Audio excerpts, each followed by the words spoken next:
You're 12, barefoot in the dust outside your family's shack, when the black lacquered carriage stops. The man who steps out doesn't smile. He measures you, teeth, skin, feet. Like a farmer checking livestock, a flash of silver, a clink of coins, and your father looks away. Your mother's cry fades behind the wheels as you're dragged into the cart. The road rattles beneath you, carrying you far from everything you know. You're not a daughter anymore. Your property a child sold into the glittering jaws of the Ming Dynasty's Forbidden City. The red gates of the Forbidden City rise before you, towering like the mouth of a beast. Eunuchs with blank eyes herd the new girls forward. Silk curtains, incense smoke, and silence that feels like judgment. You're stripped, washed, inspected. A crooked nose means rejection. Small feet mean pain bones crushed into lotus shapes so you'll walk prettily for the emperor. The air fills with the smell of blood and sandalwood. You bite your tongue to keep from screaming. They say beauty is honor, but here it's a cage. When they hand you a silk robe, it feels less like clothing and more like chains. Days blur into nights under the palace lamps. You scrub marble floors until your knees bleed, pour tea for women who call you rat, and smile when they slap you. Crying is forbidden weakness, invites punishment. You learn the rules quickly. Obey, charm, survive. One mistake means starvation or worse. A girl whispers that another spilled wine on a noble and vanished the same night. No one speaks her name again. In this silk-wrapped hell, every smile hides a blade. You sleep on the floor beside dozens of girls, all dreaming of the same impossible escape the emperor's attention. But here, beauty isn't power. It's bait. You begin to understand. This palace doesn't raise queens. It breeds ghosts. You're 13 when your turn comes. The senior consort points at you with her jeweled hand tonight. You serve at the royal banquet. They dress you in silk, worth more than your village, paint your face white as porcelain, and whisper warnings behind the veil. One wrong look, one drop of wine, and you'll feed the moat's fish. You enter the banquet hall trembling. The air is thick with incense and fear. Nobles laugh behind their fans. The emperor's mother watches with eyes cold as steel. You kneel, pour wine, and pray your hands don't shake. When a noble's fingers graze your wrist, your stomach twists, but you don't flinch. The senior consort notices a faint nod, your first mercy. Then the gong sounds. The room falls silent. The emperor is coming. The crowd parts like water, and his shadow fills the doorway.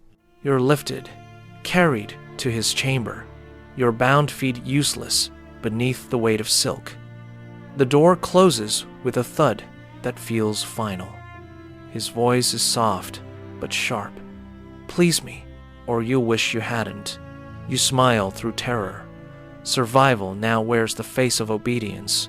You survive the night, but something inside you breaks. By 14, you've learned to move like smoke. Silent, graceful, invisible.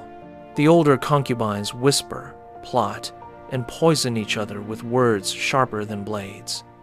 You bow lower, speak softer, and hide your fear behind powdered skin. 1 year passes. The emperor remembers your name. A glance, a smile, and suddenly you're lifted higher than the rest. But favor is a curse.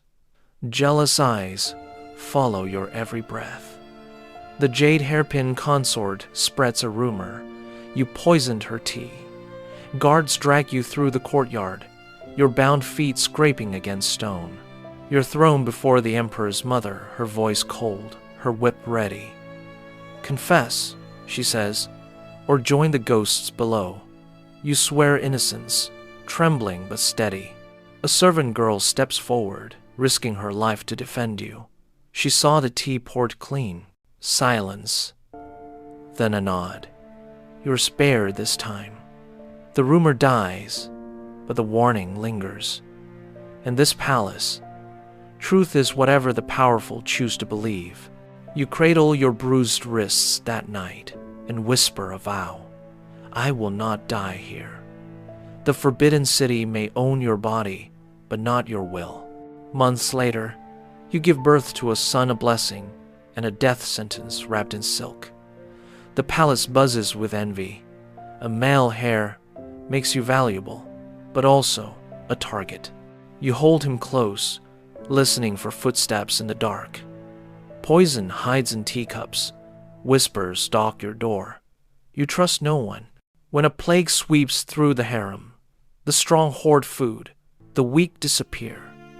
You trade jewels for rice, favors for mercy. The emperor grows distant, his eyes fixed on younger faces. You teach yourself to fade, to wait, to endure.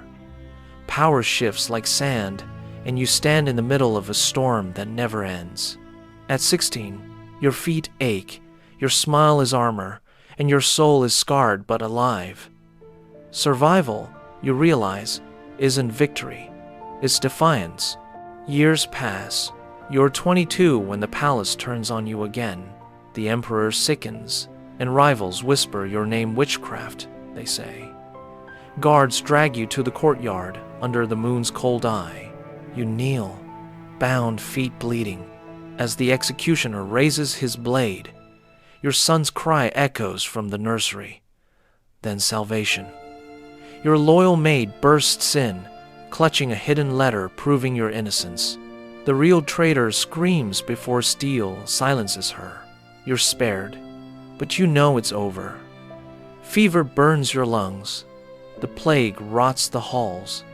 You smuggle your son away to safety and lie down for the last time.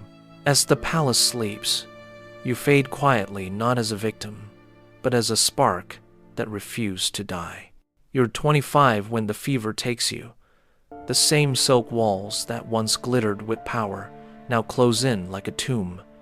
Your body is frail, your feet infected, your lungs drowning in their own fire. No servants come. No one remembers your name. Yet somewhere beyond the palace gates, your son lives free. That thought is enough. You close your eyes, hearing the faint rustle of silk and distant bells. The forbidden city moves on, indifferent, eternal, but your story remains a whisper in the marble halls, a flame that burned, however briefly, against the cruelty of an empire. Centuries later, your name is lost, but your story still breathes through the cracks of history. You were one of thousands of girls taken, silenced, traded for silver and survival. The forbidden city still stands, golden and perfect, but its stones remember the screams beneath the silk. So the question is, how many voices like yours have been erased, rewritten, or buried? How many women were taught that obedience was worth more than freedom? When we admire the beauty of empires, we must also face their shadows. Remember her not as a concubine, but as proof that even in cages of gold, the human spirit still burns. Because silence built kingdoms, but stories like hers can tear them down.